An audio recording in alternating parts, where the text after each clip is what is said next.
అప్పుల బాధలు వెంటాడుతున్నాయా? అయితే 6 జేవిఆర్ వారి జాతిరత్నాలు ధరించండి. హాయ్, వెల్కమ్ టు మనం టీవీ. నేను మీ మనోజ్. చాలా రోజుల తర్వాత ట్రంప్ నోటి నుంచి నేను మరికొద్ది రోజుల్లో ఇండియా వెళ్తాను, మేబీ నెక్స్ట్ ఇయర్ అని చెప్పి ఆయన చెప్పిన పరిస్థితి. సో ఒక పక్క ట్రేడ్ వారు ఏమాత్రం ఆపకుండా యుద్ధం కొనసాగిస్తూనే ఉన్నారు ట్రంప్. అండ్ ఇండియన్స్ని అమెరికాలో ఎలాంటి ఇబ్బందులు పెట్టాలో, ఈవెన్ చిన్న ఒక షాప్లో ఒక బెంగాలీ యువతి షాపింగ్ చేసిన తర్వాత డబ్బులు పే చేయడం మర్చిపోయింది. నేను కడతానండి, మర్చిపోయాను, సారీ అని చెప్పి మాట్లాడినా సరే ఆవిడ చేతికి హ్యాండ్ కఫ్స్ వేసి మరి ఆవిడని ఒక టెర్రరిస్ట్ లాగా ట్రీట్ చేసి ప్రపంచ వేదికల మీద భారతీయ మహిళల ఒక ఆవిడకున్న ఆ యొక్క సంస్కృతి సాంప్రదాయాల్ని మొత్తాన్ని నట్టేట ముంచాడు ట్రంప్. ఇప్పుడు కట్ చేస్తే మోడీ నా బెస్ట్ ఫ్రెండ్, మోడీకి నాకు మంచి మిత్రత్వం ఉంది, సన్నిహిత సంబంధాలు కొనసాగుతున్నాయి, ఇంకా దాని ట్రేడ్కి సంబంధించిన కొన్ని చర్చలు జరుగుతున్నాయి, అక్కడ పిఎంఓ ఆఫీస్తో ఇక్కడ వైట్ హౌస్కి మధ్యలో చర్చలు జరుగుతున్నాయని చెప్పి ట్రంప్ చెప్పిన పరిస్థితి.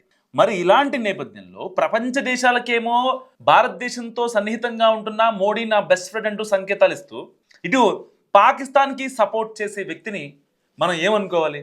స్వయానా పోనీ మోడీ ఏమన్నా ఆయన్ని ఫోన్ చేసి రమ్మన్నారా, లేకపోతే ఇంకోట, లేకపోతే ట్రంప్ కేవలం ఇండియా వచ్చినంత మాత్రాన భారతదేశానికి ఒరిగేదేం లేదు ఒక రకం చెప్పాలంటే. సరే, మెయిన్ దేశాధినేతలు ఎవరైతే ఉంటారో వాళ్ళు ఒక సన్నిహిత సంబంధాలు కొనసాగించడం నిజంగా మంచిదే. ఆ సన్నిహిత సంబంధాలే వాణిజ్య సంబంధాలుగా కొనసాగి సో రిలేషన్ కొంచెం స్ట్రాంగ్ అవుతుంది, అది అల్టిమేట్గా దేశానికి మంచి జరుగుతుంది. మరి ఇలాంటి నేపథ్యంలో ఇన్ని దేశాలు యుద్ధాలు ఆపాను, లేకపోతే నాకు నోబెల్ శాంతి బహుమతి ఇవ్వకపోతే అమెరికాకి అవమానం అని ఇలాంటి మాటలు మాట్లాడుతూ, మళ్ళీ అంతకుముందు ఏదైతే ప్రపంచాన్ని పేల్చేసే శక్తి అమెరికా దగ్గర ఉంది, అన్ని అణ్వాయుధాలు ఉన్నాయని చెప్పి ఇండైరెక్ట్గా మాట్లాడి, మళ్ళీ ఇటు పాకిస్తాన్ మన మీద ఏదన్నా కవ్వింపు చర్యలకు పాల్పడుతుంటే పాకిస్తాన్కి డైరెక్ట్గా సపోర్ట్ చేసుకుంటూ, డైరెక్ట్గా ఇండైరెక్ట్గా రెండు రకాలుగా ఐఎంఎఫ్ దగ్గర నుంచి డబ్బులు ఇప్పించి ఇండైరెక్ట్గా సపోర్ట్ చేస్తాడు. పాకిస్తాన్లో ఉన్న భూభాగాల్ని కొంచెం టర్కీకి ఇవ్వాలి, సో ఏదైతే కొన్ని పోర్ట్స్ ఉన్నాయో ఆ పోర్ట్స్ని అమెరికాకి కావాలని చెప్పి ట్రంప్ పెట్టిన ఏదైతే షరతులని వీళ్ళు యాక్సెప్ట్ చేస్తారు. అండ్ ట్రంప్ దగ్గర నుంచి డైరెక్ట్గా సాయాన్ని పొందుతారు, ఇండైరెక్ట్గా సాయాన్ని పొందుతారు. అంతా వాళ్ళది ఎలకత మఫ్లీ అంతా బాగానే ఉంది. కానీ ఇక్కడ అల్టిమేట్గా నష్టపోయేది ఎవరు? పాకిస్తాన్ కొన్ని కవింపు చర్యలు చేస్తూ ఉంటుంది, దానివల్ల మనం కొన్ని విషయాలు నష్టపోతూ ఉంటాం, మన ప్రాణాలు పోతూ ఉంటాయి, మన దేశంలోని సామాన్యుల ప్రాణాలు పోతూ ఉంటాయి. అలాంటప్పుడు అల్టిమేట్గా నష్టపోయేది మనమే. అంటే వీటన్నిటికి కారణం ఎవరు అంటే ఏమాత్రం మొహమాటం లేకుండా ట్రంప్ అని చెప్పడంలో ఏం సందేహం లేదు నిజంగా. అంటే ఇలాంటి ఒక విపత్కర పరిస్థితుల్లో మళ్ళీ ప్రపంచ దేశాలకి ఒక జర్నలిస్ట్ అడిగాడు అనమాట. నిన్న వైట్ హౌస్లోని ఓవెల్ ఆఫీస్లో ఒక చిన్న మీటింగ్ జరిగింది ఫార్మాస్యూటికల్ వాళ్ళతో. ఏదైతే వెయిట్ లాస్ టాబ్లెట్స్ కొన్ని క్యాప్సులకు సంబంధించి వాటి ప్రైజులు తగ్గించాడు ట్రంప్. సో ఆ ఫార్మాస్యూటికల్స్ అధినేతలతో అందరితో ట్రంప్ మీటింగ్ జరిగింది. ఆ ట్రంప్ మీటింగ్ జరిగిన తర్వాత ఒక జర్నలిస్ట్ ఒక క్వశ్చన్ అడిగాడు, ఎప్పుడు మీరు ఇండియా ప్లాన్ చేస్తున్నారు అంటే, definitely I will plan in next year అని చెప్పారు. సో వచ్చే సంవత్సరంలో నేను ఎట్టి పరిస్థితుల్లో ఇండియా వెళ్తాను అన్నట్టుగా మాట్లాడారు. మోడీ నాకు ఫ్రెండ్, సో అలాంటి రిలేషన్స్ నేను పోగొట్టుకోను, ట్రేడ్ వార్ కొనసాగుతుంది, దాని గురించి డిస్కషన్స్ కూడా జరుగుతున్నాయని చెప్పి ట్రంప్ మరోసారి ప్రపంచ మీడియాకి చెప్పిన పరిస్థితి.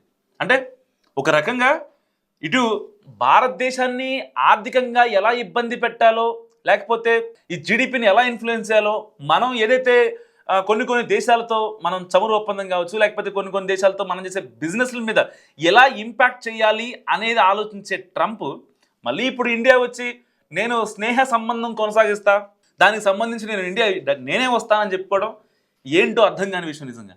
సరే, ఓకే, మనం రష్యాతో చమురు నిల్వలు తీసుకుంటున్నాం అనే ఒకే ఒక్క ఇదితో మనమైతే 25% ట్యాక్స్ అదనంగా వేసాడు, జరిమానా కింద వేసాడు ట్యాక్స్. యాక్చువల్గా నార్మల్గా ట్యాక్స్ విధిస్తారు ఎక్స్పోర్ట్ ఇంపోర్ట్స్ పైన, ఆ ట్యాక్స్ మీద ఎక్స్పోర్ట్ ఇంపోర్ట్ ట్యాక్స్ మీద జరిమానా విధించి మరొక దాన్ని మొత్తాన్ని కలిపి 50% చేశాడు. ఇప్పుడు ఎందుకు వస్తున్నాడు ఏంటయ్యా అంటే, నేను చెప్పిన దాని ప్రకారం రష్యా దగ్గర భారత్ చమురు కొనటం ఆపేసింది, కేవలం నేను చెప్పానని.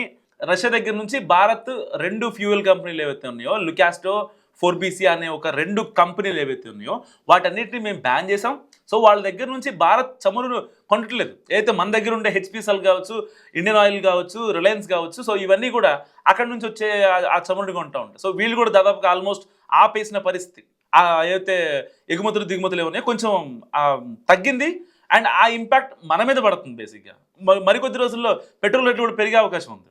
సో ఇలాంటి సినారియోలో నేను చెప్పినట్టే భారతదేశం చేసింది కాబట్టి ఎట్టి పరిస్థితుల్లో నేను వస్తా అని ఇండైరెక్ట్గా హింట్ ఇచ్చారు.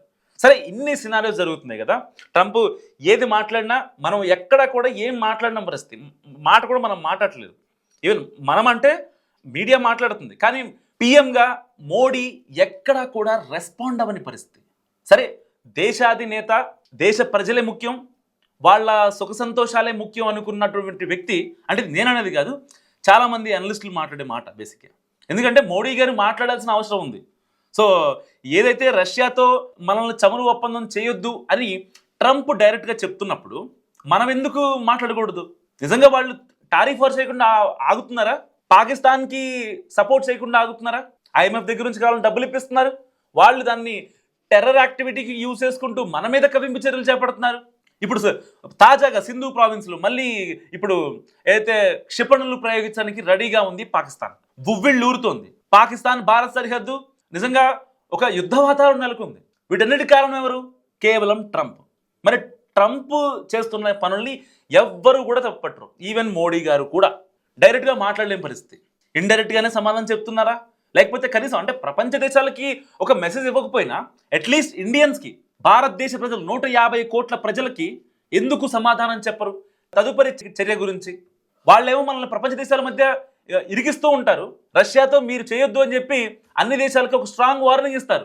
ట్రంప్ మాత్రం, మనం మాత్రం ఎక్కడా కూడా రెస్పాండ్ అవ్వకుండా వెళ్తున్న పరిస్థితి. ఏదేమైనా అంటే మోడీ గారు రెస్పాండ్ అవ్వాల్సిన సిచ్యువేషన్ వచ్చిందా రాలేదా నాకైతే తెలియదు, కానీ బట్ దేశ ప్రజలకు మాత్రం ఈ టారిఫ్ వార్ విషయంలో అమెరికాతో ట్రంప్ ఆడుతున్న ద్వంద్వ వైఖరి విషయంలో కావచ్చు, ఆయన దేశ ప్రజలతో కమ్యూనికేట్ అవ్వాల్సిన అవసరం ఎంతైనా ఉంది. సో మరి ట్రంప్ ఒకవేళ వస్తే ఇండియాకి ఒరిగేది ఏంటి? నిజంగా ఆయన రావటం వెళ్ళటం వల్ల మనకి ఇక్కడ ఏదైతే ఆ అరేంజ్మెంట్స్, ఆ కార్యక్రమాలు, ఆటికి నిజంగా డబ్బులు బొక్క తప్ప ట్రంప్ రావడం వల్ల ఏమన్నా ఉపయోగం ఉందా? ఆయన ఏమన్నా మొత్తం సెట్ చేసుకుని వస్తున్నారా? మనతో ఆల్రెడీ ఇప్పటికీ డిస్కషన్స్ నడుస్తూనే ఉన్నాయి. ఒక ఫైనల్ డిస్కషన్ జరిగిన తర్వాత లేకపోతే మోడీ గారు లేకపోతే ట్రంప్ ఇక్కడికి వచ్చిన తర్వాత మాట్లాడుకున్న తర్వాత ఈ ట్రేడ్ వార్ గురించి ఏమన్నా ఒక కన్క్లూజన్ వచ్చే అవకాశం ఉంది. అప్పటిదాకా వచ్చే అవకాశం లేదు. మరి ఇలాంటి నేపథ్యంలో ఎందుకు ప్రపంచ దేశాలకు మోడీ నా ఫ్రెండ్, ఇండియా నేను వస్తాను అని చెప్పి ట్రంప్ అన్నాడు? మీరేమనుకుంటున్నారో మస్తు కామెంట్ చేయండి. చూస్తున్నాండి మనం టీవీ.